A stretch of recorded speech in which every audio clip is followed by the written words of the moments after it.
Yes, sir. The world keeps going around. Now, when I mean I'm talking about the world, I'm not talking about the planet Earth. I'm talking about, you know, the system, the system that we are in. Now, right now, the system is out of the mind of the Caucasian. It's got some good points, but it's got some bad points. This is Cyberspace Ministry, and I'm Black Light, and this is the the Aboriginal Universal Supreme Conscious of the Elders. And I dedicate my ministry to the people of the planet Earth, all colors, all races, all religions. And I'm not saying I'm the only one that have the right point of view. Uh, there are those that uh, see eye to eye with me because let's face it, there are only a few people that come along every now and then that see things the way they really are. In that movie, The Matrix, those brothers, Lawrence Fishburne, and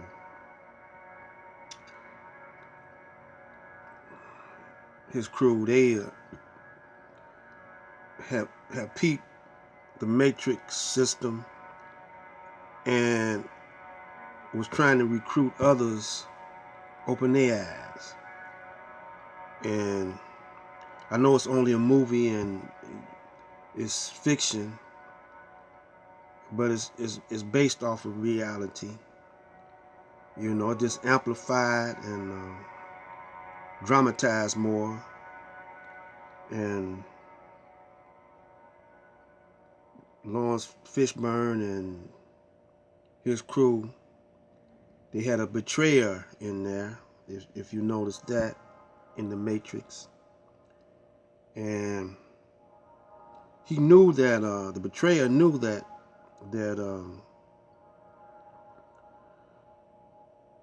when he talked to the agents, that it was unreal. It wasn't reality. But that's a complicated movie right there to get its full understanding, because it had a lot of messages in there. But you make your own heaven and hell right here on earth, and you got to know that there's a wool being pulled over your eyes. So the ones that's pulling the wool over your eyes, this is how they prosper. Now Moses demonstrated that when he went to Pharaoh, and Pharaoh had magicians there, and they cast they rod, and snakes appeared, and Moses cast his rod and swallowed up they snakes. And what does that represent? That represents that actually Moses, he had the Most High, I am that I am, backing him up. I am that I am is reality. I am that I am. I am, and that's what the Matrix does, is he takes you out of your reality, puts you into his reality. His reality is false reality. His reality is other than the truth. So you got to ask yourself this, why is there such things? Why are there such things as real and unreal, righteous and unrighteous, truth, lies? Why is there those terminologies? Why are they invented? Because to distinguish what's real and what's not real, to distinguish a lie from the truth, you got to first know what a lie is. To distinguish what's unreal and what's real is you got to know what's unreal, and then that way you'll know what's real. So we here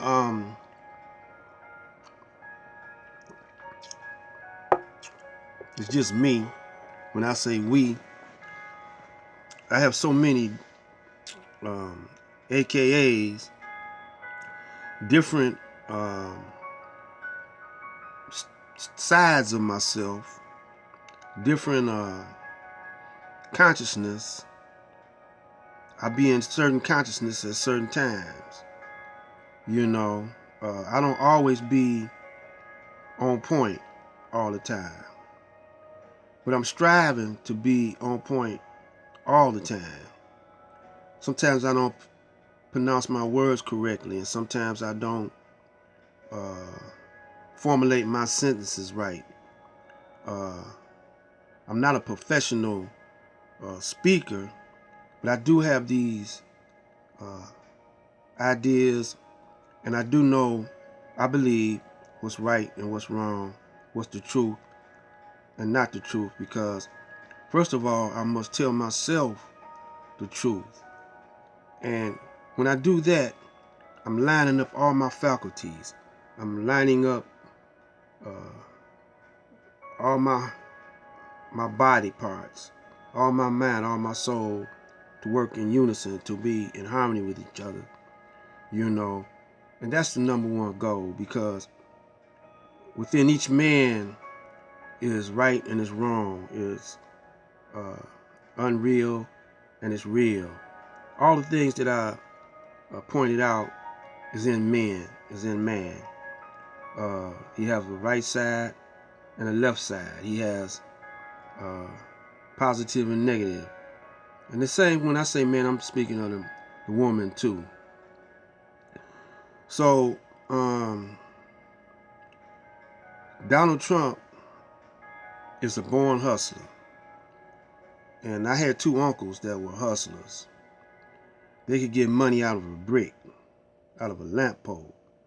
When everybody else was struggling, wasn't working, wasn't making no money, my two uncles could make money. My favorite was the youngest. I hung around him, my youngest of my two uncles. His name was Johnny Davis, but I called him Uncle Potty. I don't know why I called him Uncle Potty, but Uncle Potty was his name. Now, he was married to Marguerite Davis.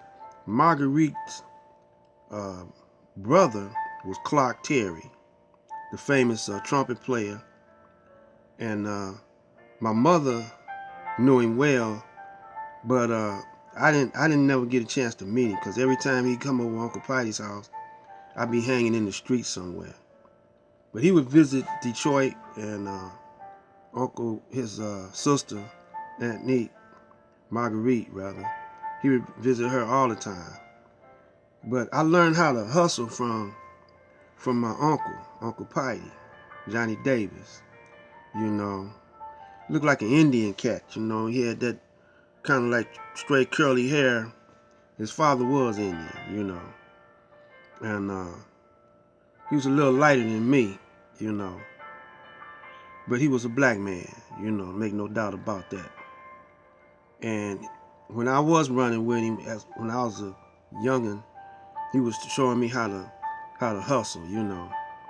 And he made connections. He used to go in Canada.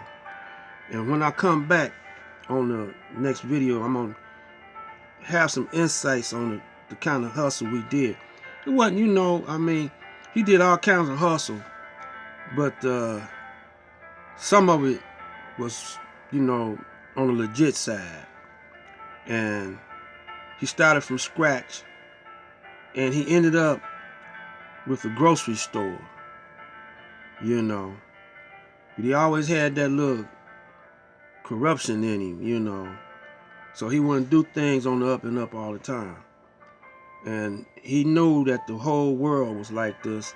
And he hit me because he used to do business with the Jews. They had all the, you know, warehouses and wholesale joints sold up, you know. And did business with the Italians, you know. And he had a language for each of them, you know, a rap for each of them, you know. And they understood each other, man. They understood.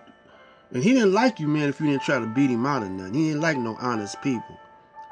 And like me, I was more honest than, you know, everyone out of the crew I hung with and all my other relatives. I was the most honest, you know. And but he didn't. He liked me for that, but then he didn't want you know, I mean, I was boring to him, you know. He wanted somebody to keep him on his toes all the time. I'll slick him, you know. And that's the nature of this system right here. This system right here was created out the mind of the Caucasian. Now, ask yourself this. If you don't agree with nothing I say in the past, ask yourself this. Why is there a war at least every 10 years? It's going to be some police worker. So ever since the Caucasian got here, he been fighting. I'm talking about over in America for right now. I ain't talking about, you know, like Alexander and all them other warrior type guys. But I'm talking about right over in America. He been fighting. And he been conquering too, you know. And he adapts to his situation, whatever it is. And so ask yourself, why is that happening? You know, there's always a war, and there's always weapons. And why he want to take your weapon away from you, but keep his weapons? You know. Ask yourself, who's in control of the money situation? And whoever control the money situation, they control the politics. I mean, I'm gonna have to come back with this, just to show you how the world keeps going around, and the people make the world go around. But we're gonna tell you some of the other ingredients that goes into making this world go around. Black Light out.